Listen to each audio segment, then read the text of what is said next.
Here's Justin, just in time. Yeah, how you doing? Good. How are you? Good, good.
Okay, you guys ready, Fred and Chelsea?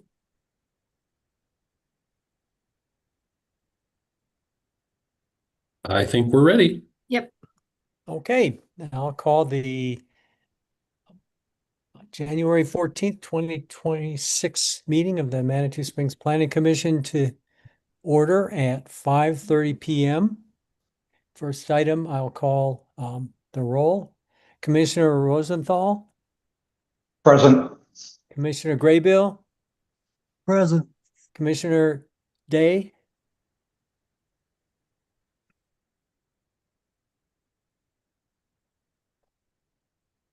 Commissioner Wilson, Present. Commissioner DeLay. Present. Okay, and Commissioner Day, are you there?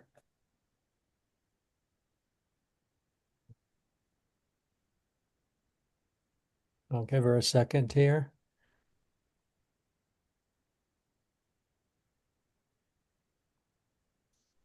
Hi. Okay. Sorry. Oh, that's okay. I'm here. Are you still in Washington, D.C.? I am this week. I think I will be back on January 31st. Okay, great. Okay, that's good to be back in town probably. So we'll move on. The next item of business is approval of the minutes of the December 10th, 2025 meeting.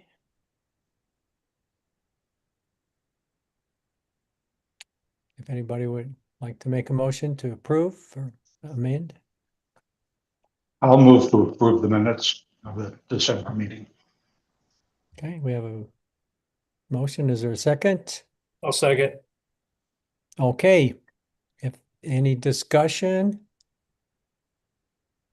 Okay, seeing none, we'll just move on. Were there any abstentions? Excuse me. Sorry. Or well, I we have, jumped the gun there. I wasn't present at that meeting, so I should probably abstain. okay, so those present at the meeting, there's a motion and a second. So all those in favor, just raise your hand, say aye. Hi. I, Aye.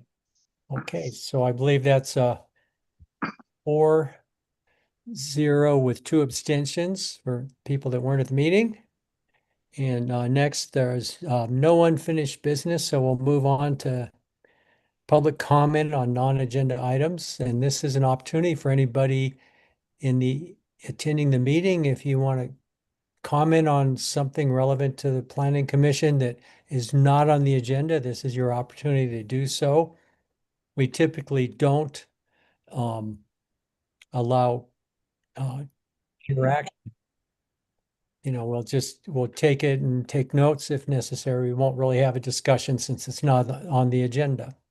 So if somebody in the audience is interested, just raise your hand virtually. Hmm. Okay, and I Right. see we put Larry Galloway on the panel. I'm not sure that's appropriate. No, not on the panel. It's just allowed Larry and Allison to speak I didn't recognize their names with items for the agenda, but they may be here for the first action item that we have. Yeah, I believe they're here. They're both interested in joining the planning commission, so they're here as observers. Great. Okay, so seeing no public comment on non-agenda items, nobody interested in that, we'll move on. Next item of business is new business, and I'll just describe the process for the attendees. I'll call an item for consideration. Planning staff will describe what the request is and any findings and recommendations they have. And following that, we'll open the discussion to the board to deliberate. And we'll speak to the applicant. And following that, we'll open the hearing to the public, and anybody in the public is entitled to state their opinion on the item under consideration, and then we'll vote either to approve, deny, possibly postpone if there's some reason. And as we're going through it, we're guided by the Land Use and Development Code and our comprehensive plan. So we don't make laws, we just interpret what's there, sort of like a judge. So that's what we do. So with that, the first item of new business is major temporary use 2503 at 134 and 142 Manitou Avenue, Dillon Mobility Hub. Thank you. Chelsea Royston for the record. As you said, MJT 2503 is a repeat of last year's major temporary use permit to allow temporary parking lot surface at 132, 134, and 142 Manitou Avenue, collectively known as the Dillon Mobility Hub. And the City of Manitou Springs is the owner and applicant, and we do have a representative here on behalf of the application.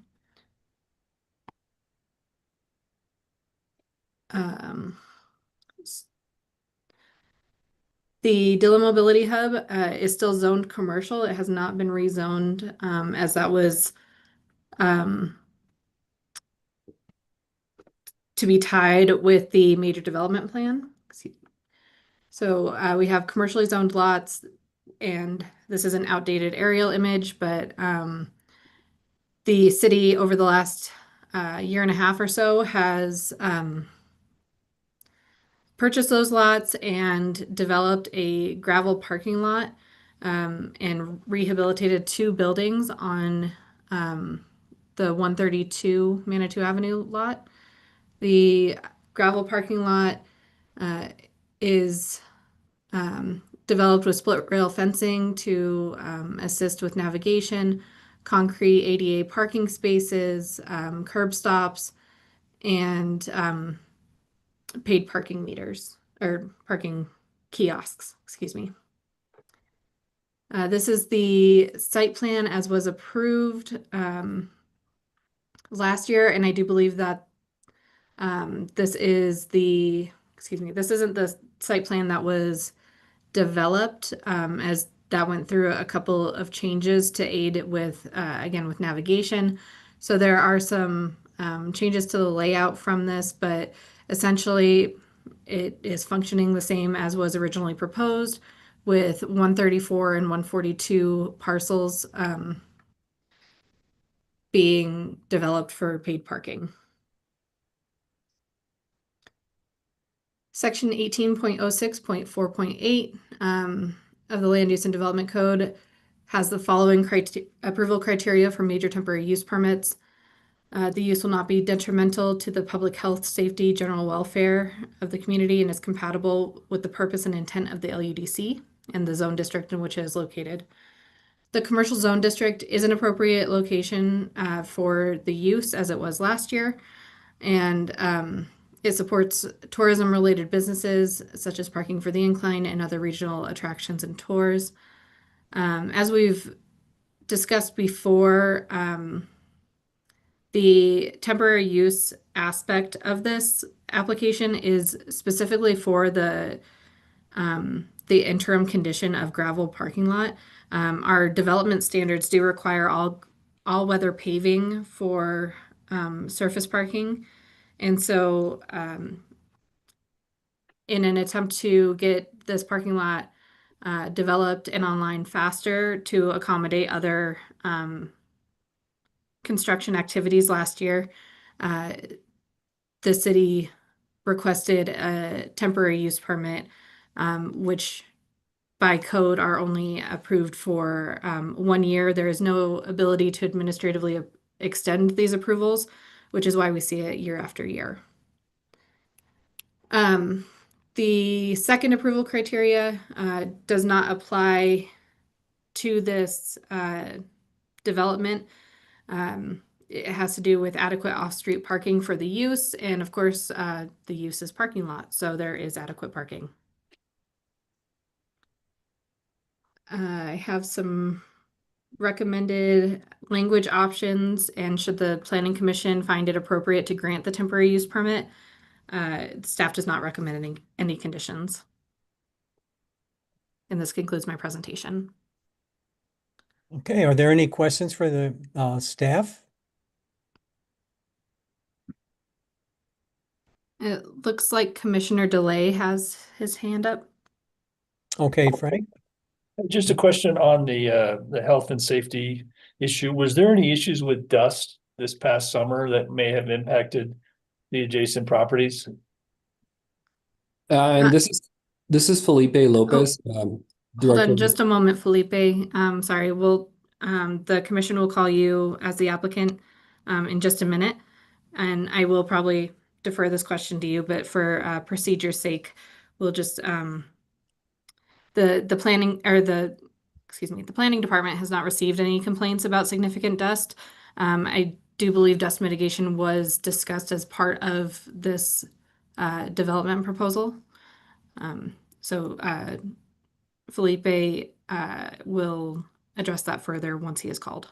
Okay, Okay. Felipe, would you like to speak now? Thank you. Yes, and thank you for the clarification, Chelsea.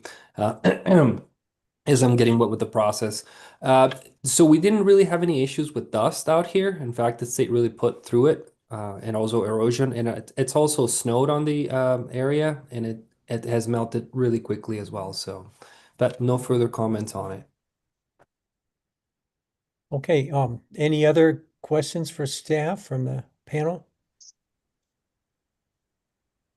Okay, I don't see any hands raised, so now we'll move on. If anybody in the audience would like to speak on this, now would be the time, just raise your hand and we'll move you over to the panel so you can speak. I don't see any hands raised. So I'll give it a second. And okay, so seeing no takers to comment on it, I'll close the public comment portion of the hearing. And we're ready for a motion. If anybody is inclined, or any comments or discussion is welcome too.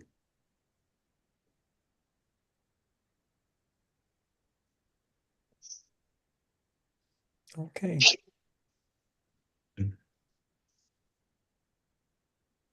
I'd like to move to approve the major temporary use permit based upon the findings that the request meets the review criteria for granting a major temporary use permit as set forth in City Code Section 18.06.4.8 with staff's with no conditions. So.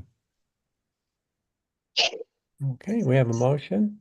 I'll second that.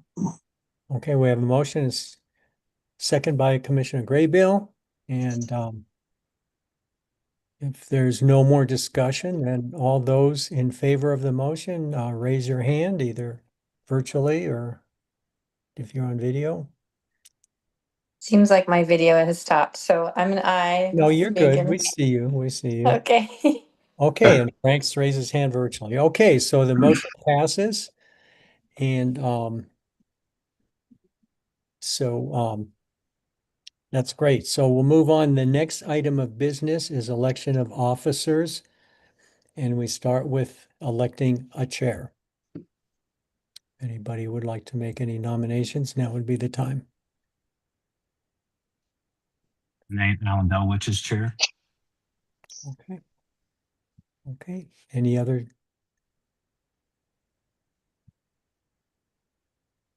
Any others? Okay. Seeing none, then I guess we'll vote. All those in favor of Alan Delwich as chair? Okay, so that move on then. Thank you. And then the next thing will be nomination of a vice chair. And also, I'd like to nominate Justin for that. If there are any other nominees, now would be the time. Okay, seeing none, then let's vote. All those in favor of Justin? Okay, great. So we'll move on. Next item is the 2026 meeting schedule. And I guess, do you have anything to add to that, Fred or Chelsea? Yes. So we do have a conflict in November. November 11th is Veterans Day. The proposed alternate date is the following day, Thursday, November 12th. Okay, that, that works for me. Of course, I'm retired, so any day works pretty much. How is it for everybody else? Is it Fine. Good. okay? Great. I will go Okay. ahead and lock in our meeting room and our Zoom channel and get that. I'm glad we were able to get that out of the way early this year. Yeah, that's good. And hopefully no other disruptions and no adverse weather or cancel meetings or anything like that. So I'll move on. The next item is adoption of our standard operating procedures. And that was in our packet. I assume everybody's had a chance to look at that. And so do you want to lead that, Chelsea or Fred, or? Yeah. This is really just something that is required in section chapter 2 of the municipal code. Every board and commission is required to have standard operating procedures officially adopted, and that has been the mission of the deputy clerk this year. Kristen, she came around and did her roadshow with effective meetings and then following up with the standard operating procedures. So they are very standardized, and just will help us, I think, maintain consistency moving forward.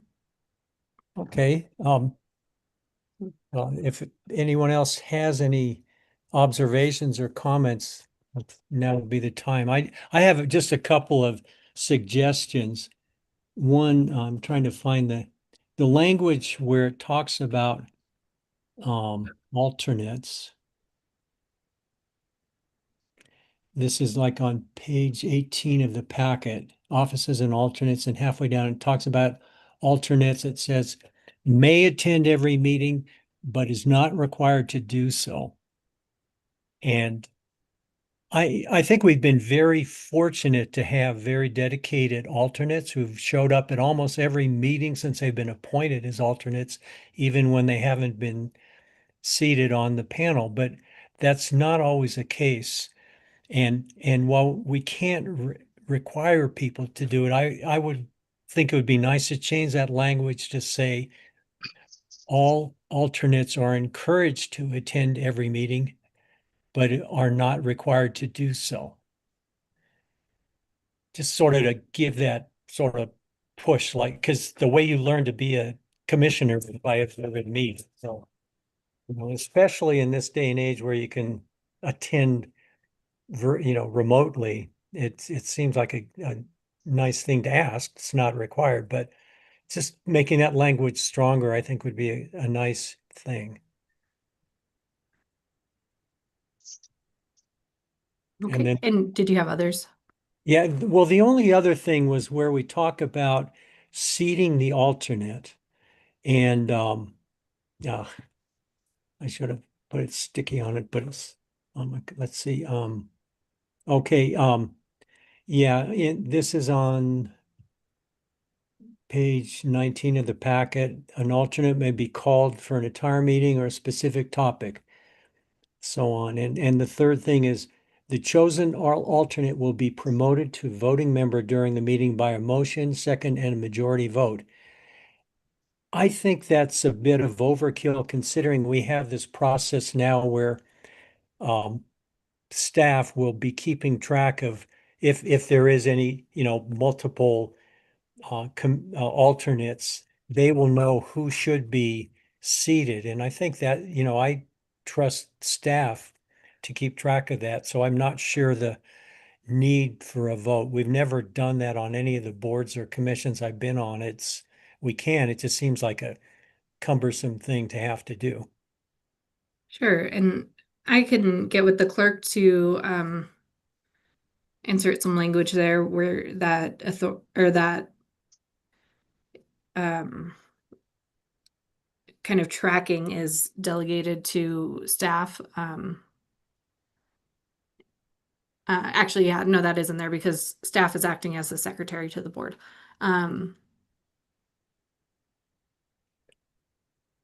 Okay, yeah, I wouldn't see any problem with that. But I do think that we should get in the habit of announcing which alternate is seated. Um, I think it'll help kind of clarify. Yeah, I agree. I think that's great. And hopefully soon we will have some alternates to even worry about, since right now we don't have any. I I thought we still had alternates until next city council meeting. Oh, well, we do. Yes, absolutely. And I guess should have stated that at the beginning. We've seated two alternates, Frank DeLay and Megan Day, who have been at every meeting in the past year. So it's great that they're here. And our other alternate was unable to attend due to a work emergency. So that was my thinking on this. And so if any other feedback or comments on the SOP. So I guess would anybody like to make a motion to formally endorse this or approve this?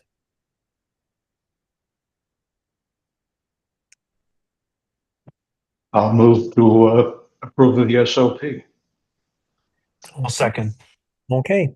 All those in favor, let's raise our hand. Okay, great. All right, so now we move on to other business, LUDC revisions, variances. Okay. And you guys are stuck with me again. Hold on just a moment. Get my other slideshow pulled up.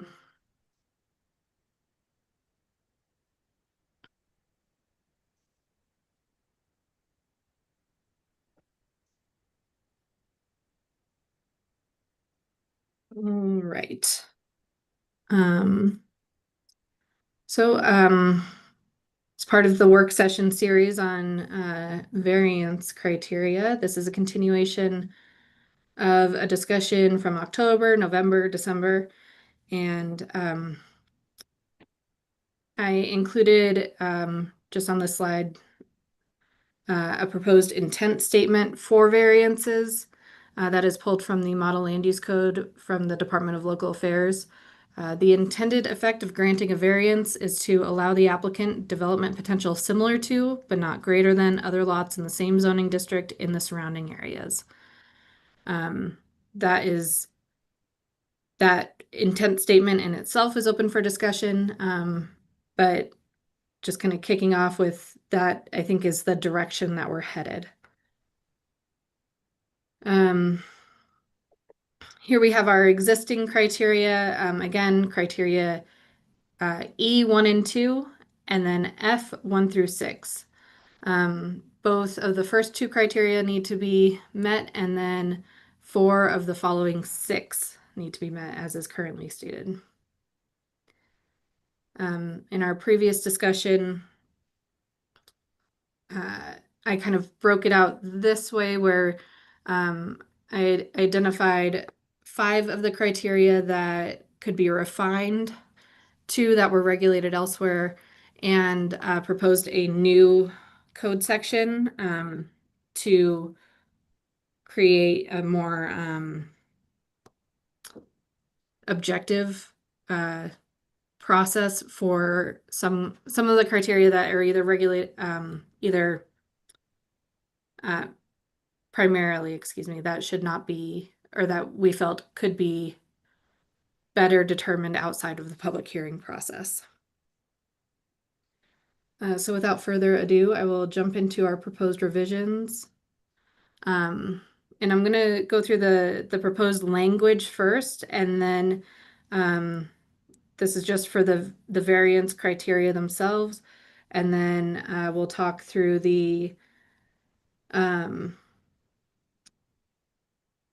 proposed findings of fact process and the new administrative adjustments section. Again, this is all just proposed at this point. Everything is up for debate and discussion. And I'm not I could probably see everyone if I rearrange my screen a little bit. Yeah, so if anyone wants to jump in at any point, I think that would probably be fine given it's a work session. So for the 5 criteria that could use refining, we'll start with E2, and we're going numerically down our existing list, though in the redlined version of the code, I did rearrange them a little bit just to make it flow a little bit better. So existing criteria E2 states no adverse impact will result on adjacent properties. And we are proposing the granting of a variance will not constitute a nuisance to the adjoining properties. And I just have a couple notes here that I also have identified on a later slide with kind of discussion topics. But we could refer back to the nuisance code. That's why this is italicized there, meaning that is defined. And then while it's written as adjoining properties, we could either define that or we could change it to align with the public notice area of a 300-foot radius. So we can mull those over for a little bit. The second criteria existing states that the applicant would suffer unnecessary hardship as a result of the application of the LUDC. It calls out unique property boundaries, unusual configurations, unique circumstances, and existing structures and exceptional topographic conditions. For this criteria, we are recommending that it be stated as the property has one or more extraordinary or exceptional physical conditions that do not generally exist in nearby properties in the same zone district. And then identify those as A, the property is partially encumbered by the flood zone, no build area, or other restrictions resulting in a reduction in developable area. B, the variance is necessary to allow or improve access to sunlight for solar energy devices.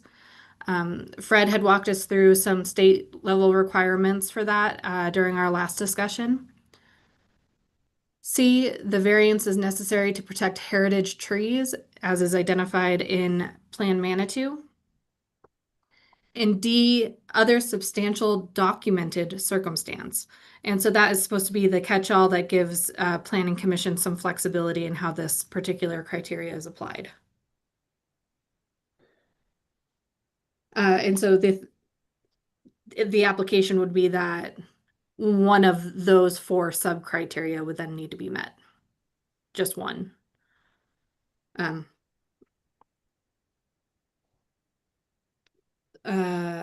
for existing language of F2, there are no design alternatives or alternative locations for structures that would eliminate the need for the requested variance or would reduce the amount of variance requested.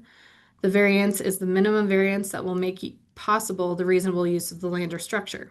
So we've had a lot of discussion about this one. And the proposed revision is there are no design alternatives that have achieved the same objective, reduce the degree to which a variance is needed, and do not result in a technically or financially infeasible solution. I anticipate we'll have a lot of conversation about all of them really, but this one in particular. So we'll just leave it at that for now.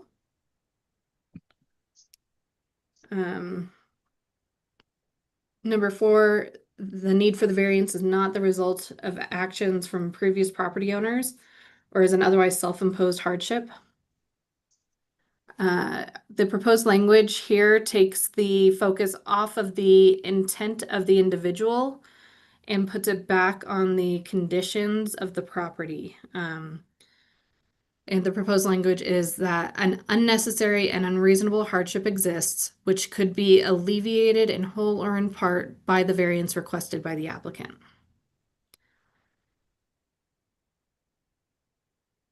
And those are the 4 proposed criteria there, and this is how they would lay out, or how they are laid out in the red line version of the code. Do we want to take a moment there to chat, or do you want me to keep going? Yeah, what's the preference of the commission? I have a few comments, but I don't mind waiting till we get through it. Anybody else want to jump in now? That's fine. Or we Just can- one question. Could you Maybe- remind us what the number of criteria required are? So we it's haven't written decided as yet. requiring all, but that is Uh-huh. one of the items I identified for discussion. Okay, Um, thank you. It could be 3 of the 4. I wouldn't recommend going below that.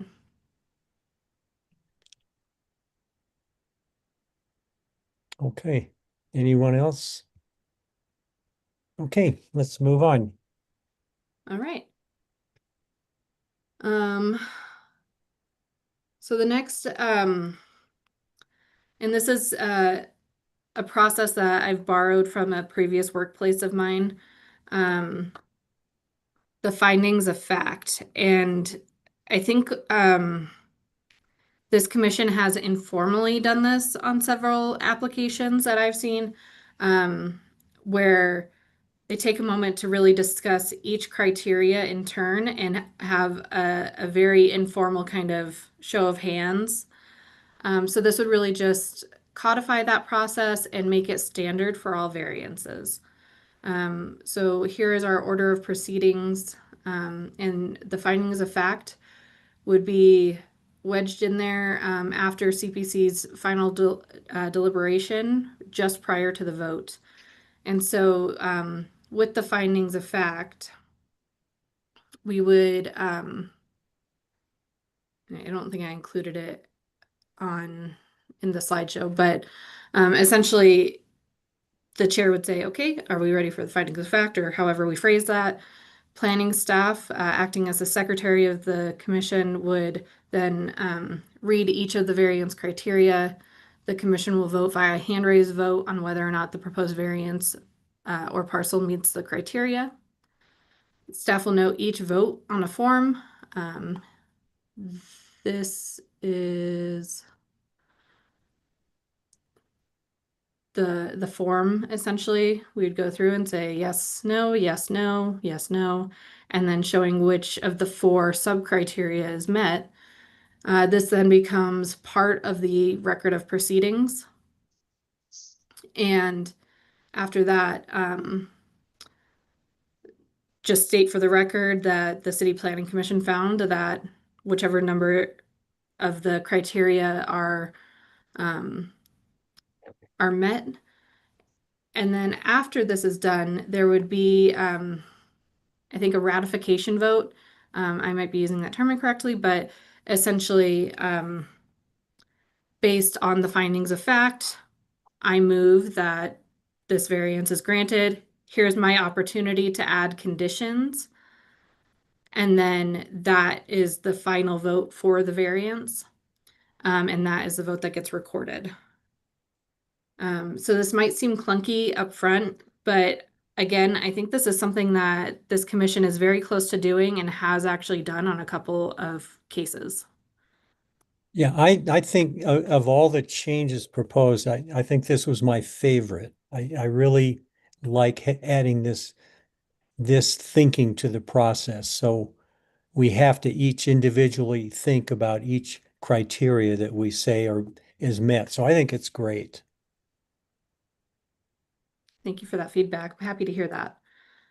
It again, it adds a little bit of time, but it's worked extremely well for me in the past.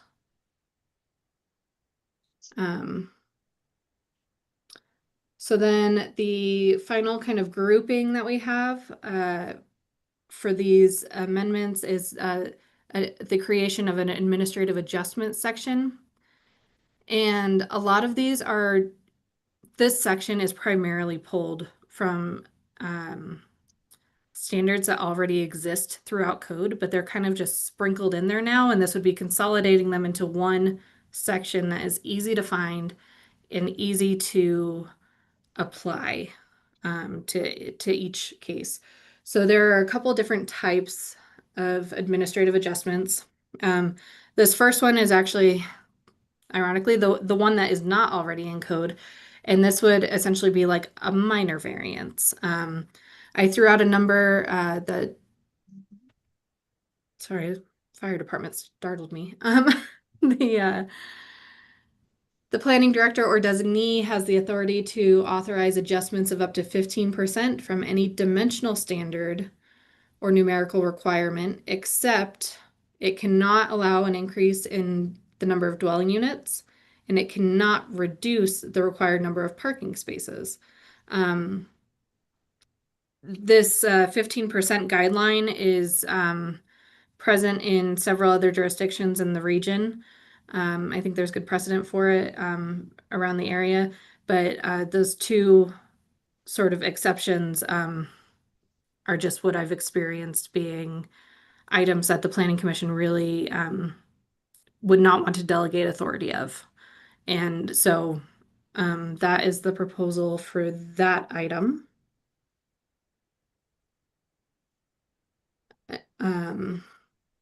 Another sort of minor one is encroachment into front yard setbacks, a new principal structure, or an addition to an existing principal structure, such as a front porch, may encroach into the required front yard setback up to the average of existing front yard setbacks of the existing principal structures on adjacent lots on the same street frontage.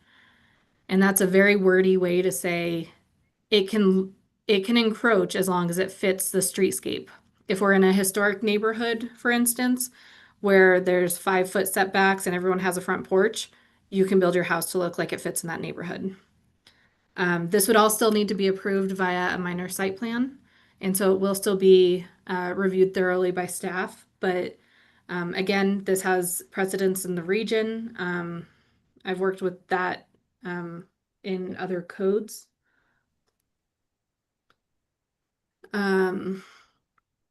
Accessibility, this is the one that sort of brought about the idea for the administrative adjustment section. The proposed development or alteration is necessary to create reasonable accommodations to individuals with disabilities as outlined by the Americans with Disabilities Act. Now, this is very broad and intentionally so, as the Americans with Disabilities Act is subject to change, and we want to make sure that this is flexible but complies with that guideline. And I think this could be applied in a number of different ways that, we probably won't be able to anticipate every way that this will be included. I've seen something like this be permissive where, folks need to add a, an elevator or a lift, or they need um, a ramp or a covered porch that extends over a ramp or things like that. So this one is definitely vague, but again, I think it accomplishes the desired outcome of kind of taking away the likelihood that we require a resident here to have to defend their disability in front of a public body. So that was really the goal with that one. And then these two are pulled directly from other sections of code. They are, so let's see, the first one for within historic districts, the HPC may grant reduced setbacks. That is a footnote in our dimensional standards for every residential zone district. And it's very difficult to find unless you know it's there. And then the heights of structures, this is actually put in our measurements section of code as we measure building height. And so again, unless you're looking there, it's very difficult for someone to say, well, what do you mean I can't have a chimney extend above my roof? Things like that. So again, just consolidating all of these sort of sprinkled throughout code.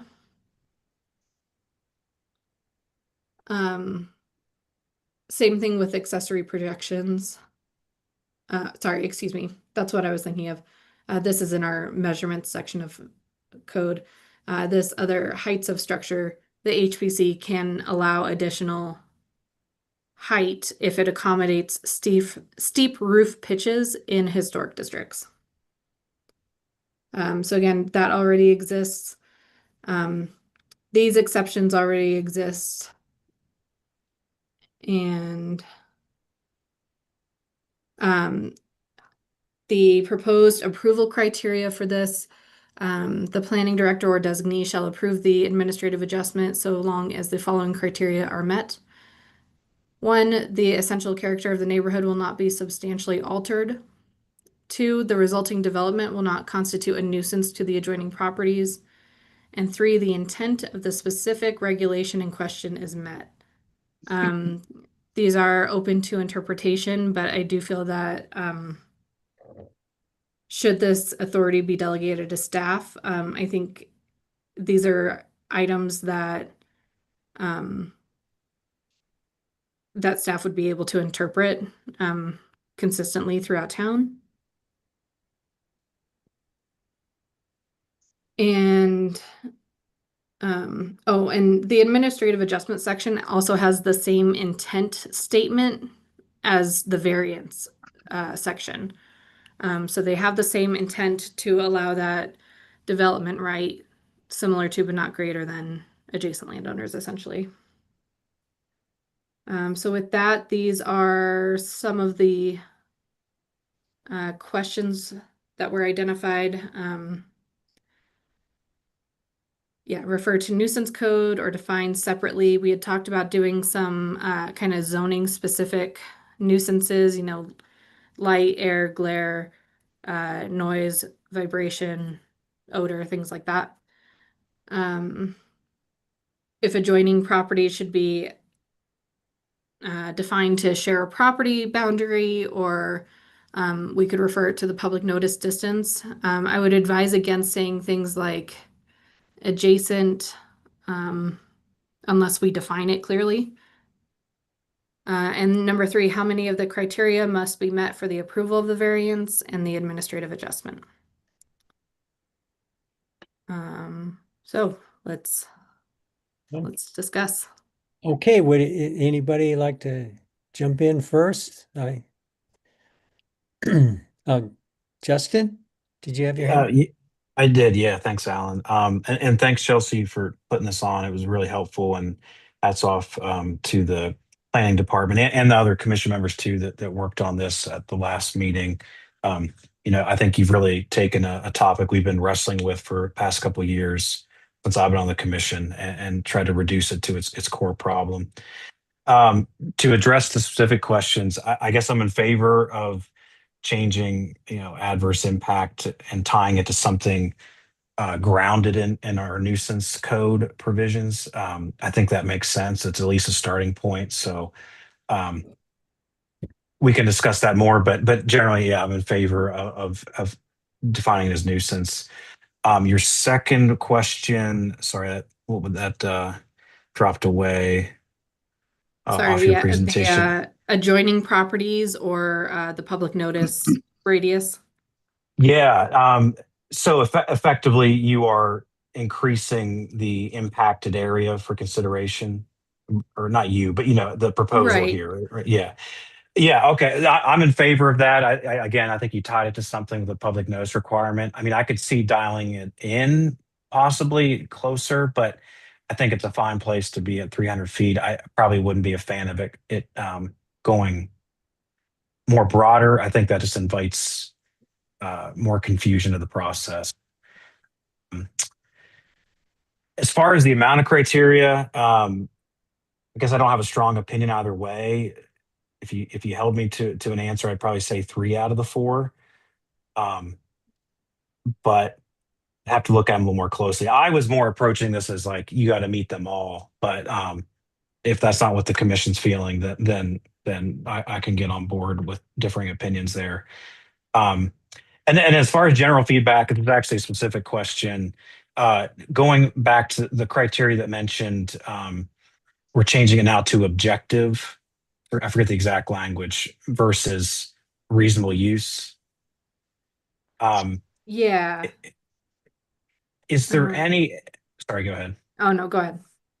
No, I was gonna say, is there, I think this might call back to Chair Delwich's comments in the previous meeting when we talked about kind of the idea of a covered patio. I guess my question, and I've asked this in a variety of different ways over the years, but who's defining the objective, right? So if an applicant comes forward and says they want to build a 9x9 covered patio, is the objective to build a covered patio, or is it to build a 9x9 covered patio? Because I would argue, and maybe an 8x8 covered patio meets their objective, because their true objective really is to build a covered patio. And so I guess I don't want to get in a situation where we're just changing the word, but the effect or the predicament the commission is in is still the same, right? Where someone comes forward and says, well, this is what my objective is. And if I don't do this, I don't meet my objective. It's not what I want. And then we're kind of like, well, it seems reasonable. I guess it could work. So I don't know. Does that make sense? I guess that's what I'm struggling with when we just change the word to objective. And if we don't, and maybe this is for the commission to interpret what objective really means. And I'll just leave it there. Okay, anybody else? Purpose. Megan, To this one that we're looking at, is purpose a reasonable alternative to objective?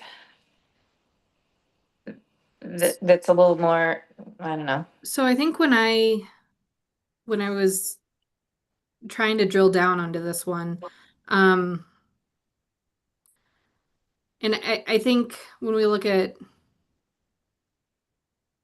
objective, there are different, like, for instance, if my objective is to have a 1-car carport, I could not reduce it past a certain point without being able to, with still achieving that objective. But if my objective is to have a covered walkway from my cars, then that kind of, I think that does put the onus on the applicant to really be persuasive in this and indicate why their objective is met by this solution. I guess I'd say that gets the original intent. excuse me, who's speaking? I can't. Oh, Roy. This is Okay. Roy. Yeah, If- sorry. Go for it. Okay? Yeah. Yeah, the original intent statement was that we approve something within the normal bounds of the community. So if somebody's wants a covered carport or walkway that's way beyond what other people have, naturally we would vote against it.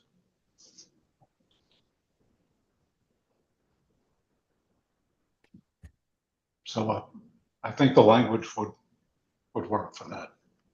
So, and I kind of anticipated a discussion around the technically or financially infeasible part of it. So do you guys want to talk about that for a little bit? Yes, I think that's the area that I have concern that we're just switching one ambiguous statement with another where we had the reasonable use of the land or structure. Now we say technically or financially infeasible solution. How do we measure that?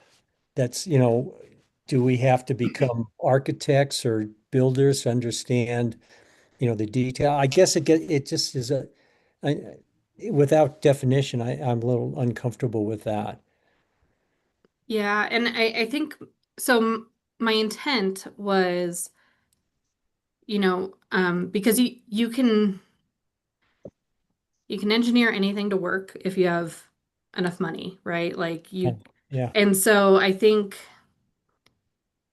my intent with this language was to I'm glad you guys don't see me jump every time the fire department blows their horn, but so I think if, for instance, I want to build the structure on this part of my property because building it over here, we would have to make a huge retaining wall or we would have to, cantilever or however. I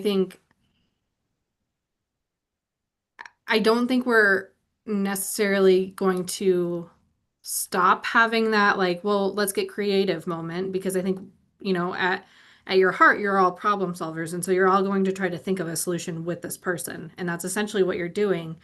But I think if they can show that, hey, if I'm required to do this in a way that can only be accomplished with the retaining wall, I'm not equipped to do that. So I just won't do it. If there's that sort of conversation, then like at what point does it become too burdensome and it's up to the applicant to make that statement and that determination? Yeah. Okay. Other thoughts or? Oh, Megan.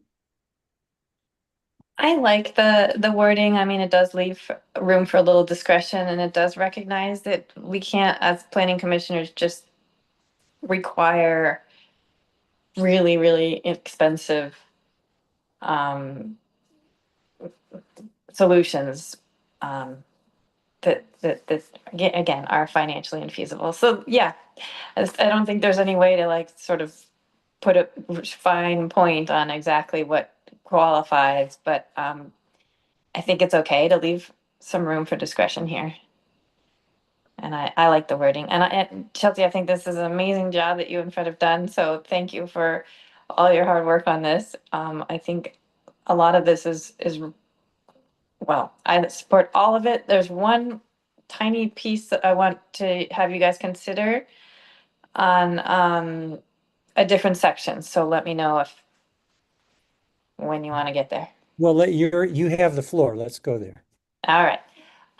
So you said solar access for solar energy devices. And we may want to consider eliminating the for solar energy devices because solar access can also be very important for access to natural light and for solar devices like a solar tube that is not creating energy, but is just providing light to a house, those kinds of things.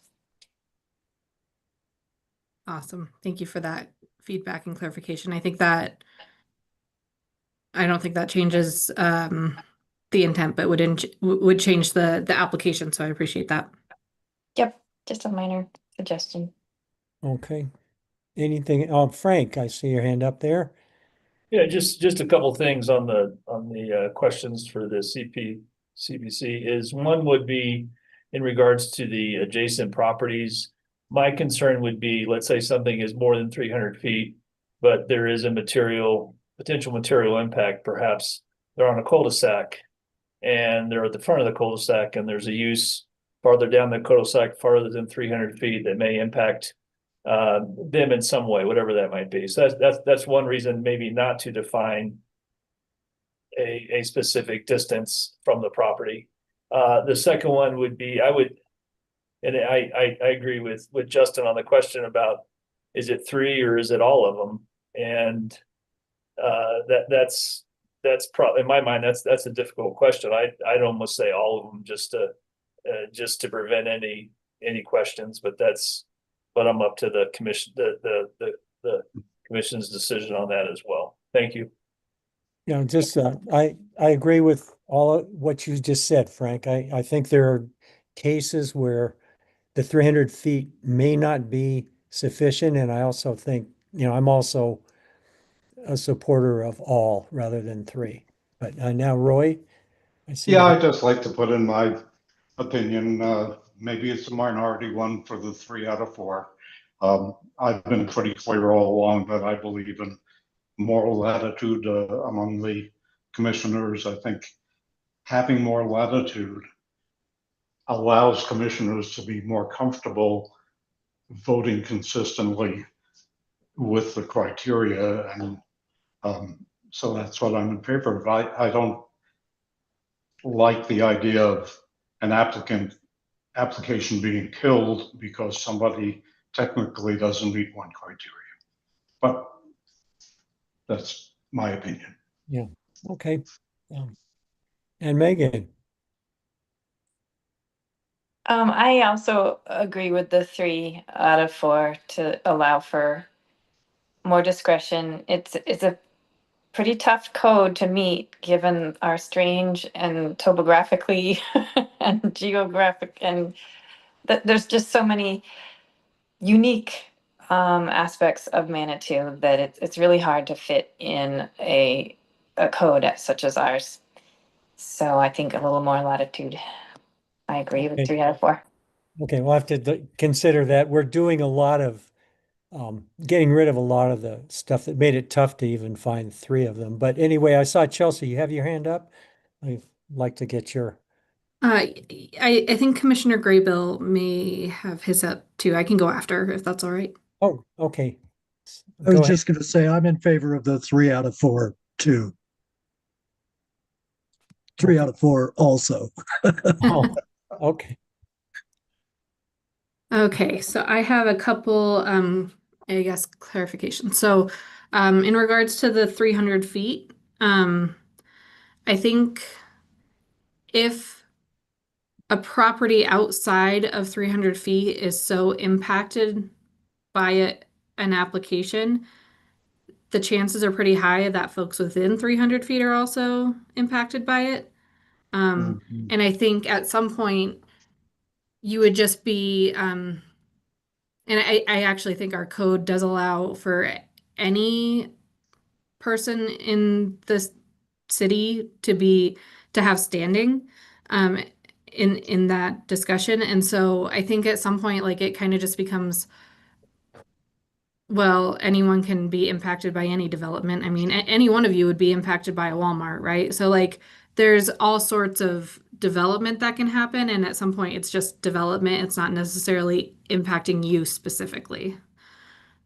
So that's just my thought for having the 300 foot, is that, but I think my other question would be, for those who are in favor of 3 out of 4 criteria, uh, would any 3 of the criteria suffice, or do you need to meet certain ones?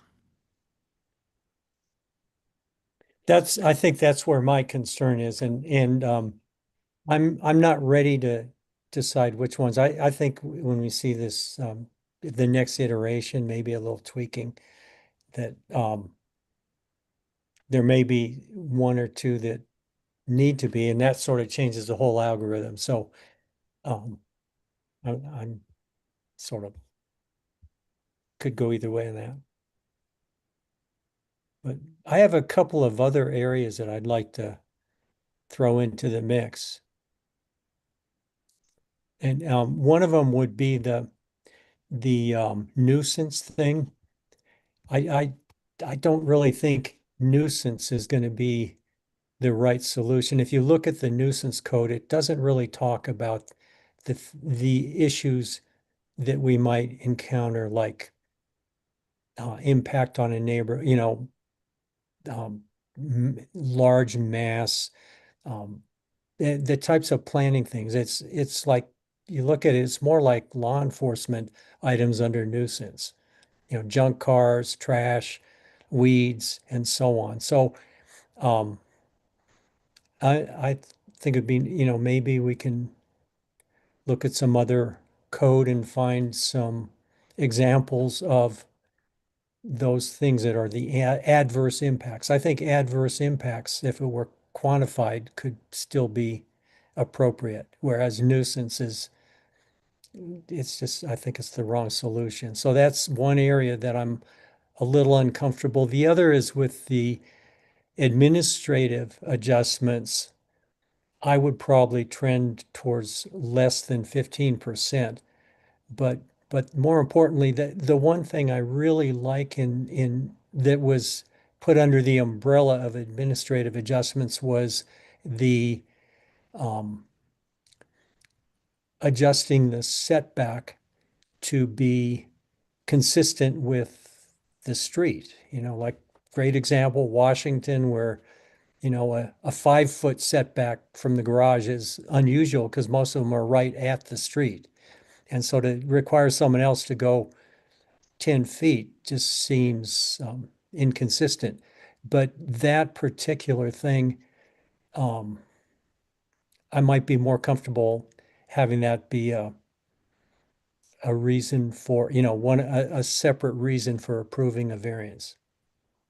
But anyway, those are my two areas where I'm a little squishy about this proposal. Megan. I really like the nuisance um, because it keeps us honest, right? If we get into like community character um, and traffic that are ill-defined and lends itself to exclusionary decisions to keep certain types of people out or certain developments that are otherwise legal within the code, um, that that gets us into some pretty muddy waters. So I really like the nuisance, but it is more strict, and so maybe it allows us to um, loosen up some other areas, meaning like maybe it is 300 feet instead of the adjoining properties, for example, that we can broaden that aperture a little bit. And I love the administrative decisions. I want to give you guys more decision making. So I like the 15% if that is consistent with our other communities. So just a vote in favor of those two. I think they help us avoid some of those more subjective areas where sometimes planning can be a way to keep people out that we might not be comfortable with, but so that's just my suggestion. Okay, have you looked at what's listed under nuisance in the code in section 6.08? I look at it and if that's what we're going to go with, we might as well get rid of that criteria because it doesn't, I mean, I don't see how any of those things would come up with respect to height or front setback or side setback or parking. It doesn't seem, I don't see how any of those even impact.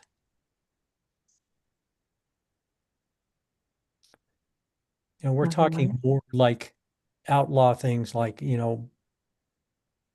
never, having trash everywhere, having 10-foot high weeds, um, and so on. So I'm not sure what what the point is of even having that section if that's where we're gonna go. Well, do you, I Yeah, think go ahead. some of these are, I think we would land with with definitions that would be fairly close to some of these.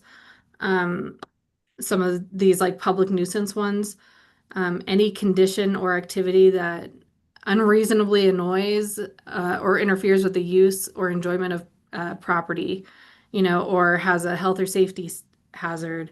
Um, you know, we're looking at pollution, contamination, yes, but we're also looking at number 9, any building, structure, place, land, premise, or property which presents a substantial danger or hazard.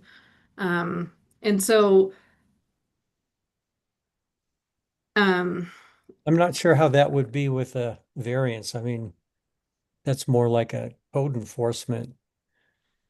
I think at a certain point it turns into code enforcement, but I think some of these, before they raise to the level of police or code enforcement, they are, um, I think they would be within the realm of something that could be decided on.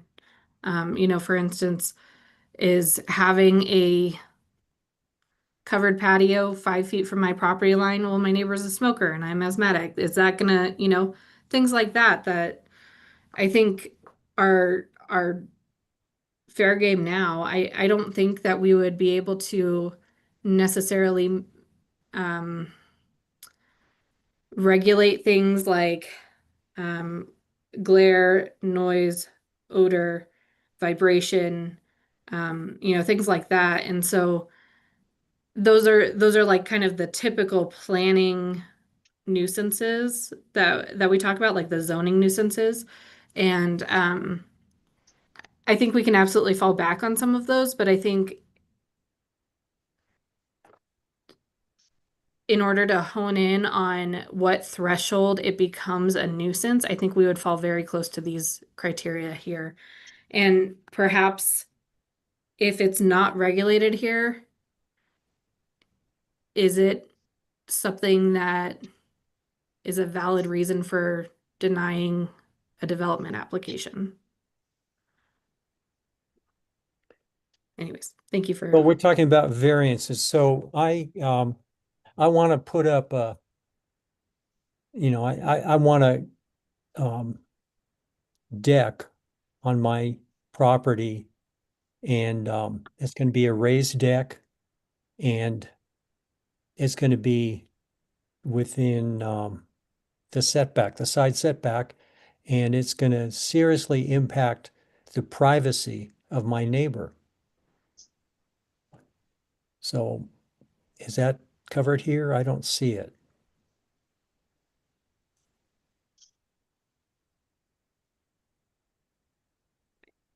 In my opinion, that would fall within that first criteria. Any condition or activity that unreasonably interferes with the use or enjoyment of private property. If I could just add, this that line right there you just read, Chelsea. Like when we first talked about adverse impact, my mind went right to that concept, and I before I even thought of the word nuisance. And I guess I agree with some of the other commission members that I think traditionally, if you asked me, would nuisance fit there? I probably wouldn't have thought of nuisance in general like that, but absolutely, E1 there, unreasonable interference with use and enjoyment of property. That to me is what an adverse impact is, and that's how I saw it. So I do think it fits under that, and the rest of the nuisance criteria here, I think gives you or gives the commission some latitude to try to prevent a variance from encroaching on, adjoining landowners' use and enjoyment. If that makes sense. Okay.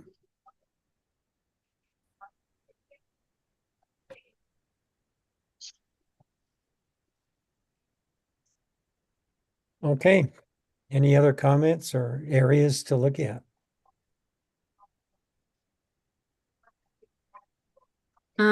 I think, okay, so when we're going down the list of revisions, I see that remove the solar energy devices language. And then I think we're still kind of split on 300 feet adjoining and then how many criteria. I'm not sure I'm hearing all that many other revisions. Am I missing any? Can't think of any right now. Okay. I guess the one area that is probably outside of our purview is the stuff related to the HPC. That's not in our code anyway, so The that reference to it is actually in chapter 18. yeah, well, whether we take the reference out or not, it's still going to be in the HPC code until that changes. Yeah, So, um, that makes sense. Commissioner Graybill has his hand up. Steve. Yeah. Chelsea, I'm just wondering if you could enlighten me as to our timeline on this process. So I think that is why I was kind of hoping to clarify those last couple of items. So there's a redlined version and a clean version attached to the packet. Of course, any edits that you all send in, via email if you need to read it a little closer, that's fine. But yeah, I think that's what my next question was. Do you think anything needs to be reworked and have another work session, or would you all like to move towards a hearing in the next month? Well, what do people think? I'm happy to have it move quickly, but I don't know how we resolve the 3 out of 4 question. Well, that's going to be a vote. Okay. Majority rules, and then we'll have our public hearing and it'll move on to city council after whatever. Right, yeah. This is a recommendation Yeah. to city council would be the hearing, or after the hearing, I guess, but.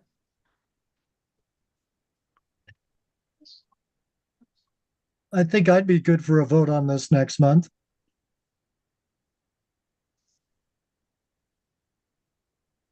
Yeah, I think I see heads nodding.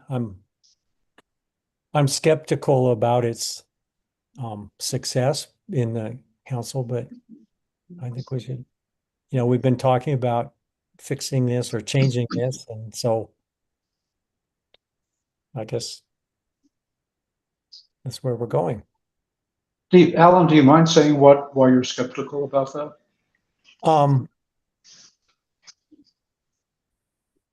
I just sense that there may be a little bit of reservation from what I've watched on voting patterns on people that are on city council. And I think that they might feel like we're opening it up a little bit too much. Maybe not. Maybe I'm wrong. Maybe everybody will say, oh, this is wonderful.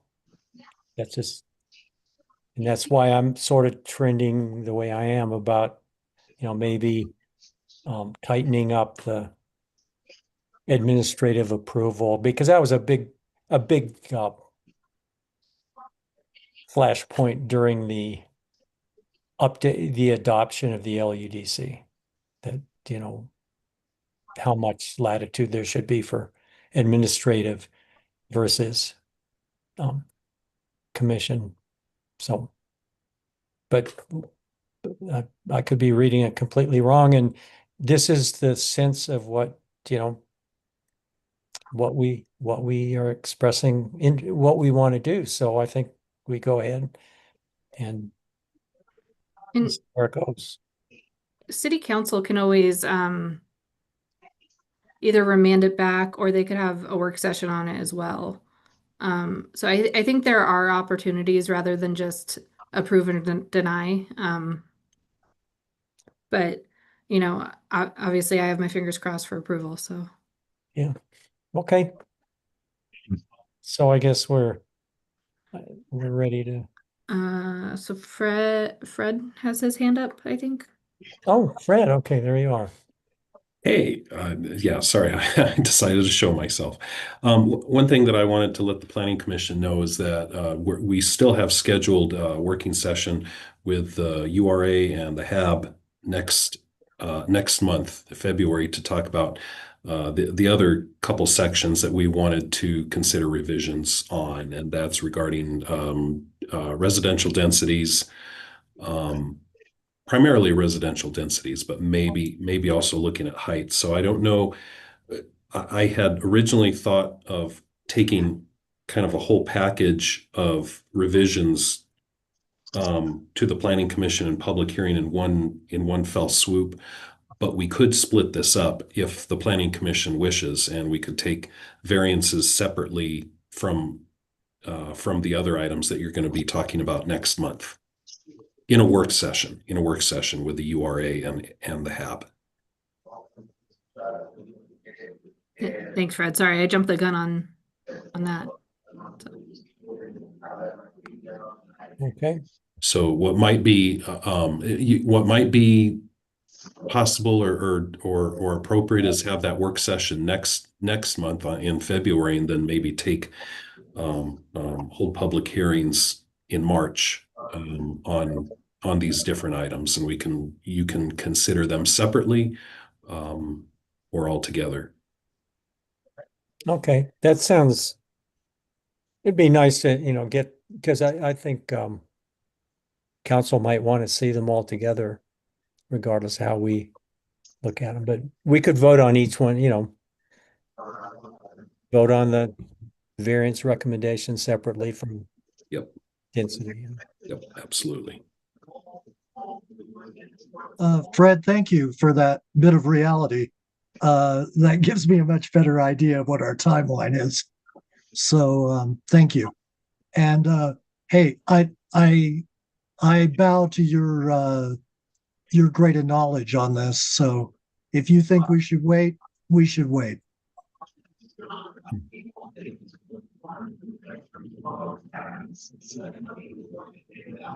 Okay. So if there's nothing more on this one right now, then the next item would be notice of council action and update. Yeah, I guess that would be me. I don't think there hasn't I guess since the last planning commission meeting in December, as you know, we had inauguration day last Tuesday, so we inaugurated some new council members who were originally on the planning commission, which is nice. I think the only other thing is that Councilor Julie Wolf is still the planning commission's liaison and will be our liaison for the coming year. I think that's all I have right now. Okay. If there's nothing else, then we're adjourned. Good meeting. We'll be back in the building next month, right? Yes, that's the plan. Okay. Yep. If we're